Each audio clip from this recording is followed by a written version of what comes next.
हम मीनू झा गोर लगे छी समस्त मिथिलावासी के। आई हम एकटा खिलौना ल के उपस्थित छी।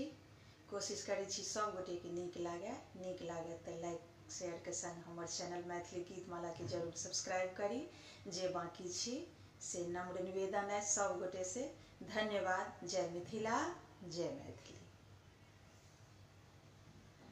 हमर बरुआ के मामी की कर एली, बरुआ के मामी की कर एली, की कर एली, ओ की कर एली, की कर एली, हाँ की कर एली, बरुआ के मौसी की कर एली, बरुआ के मामी की कर एली।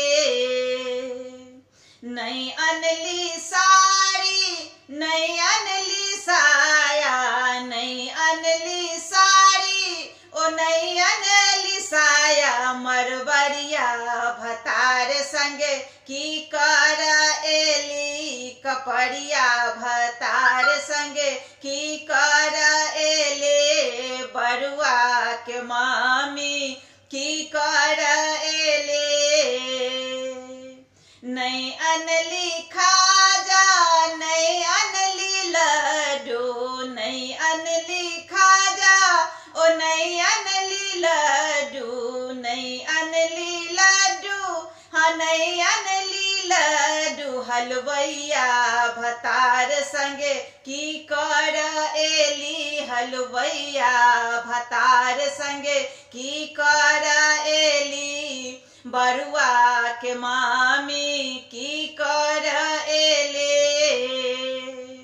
नहीं अनली सोना, नहीं अनली चानी, नहीं अनली सोना, ओ नहीं अनली चानी, नहीं अनली चानी, हाँ नहीं अनली चानी, सोनरबा भतार संगे की कर एले, सोनरबा भतार संगे की कर एले, बरुआ के मामी की कर एले, की कर एली, ओ की कर एले, बरुआ के मौसी की कर एले, बरुआ के मामी की कर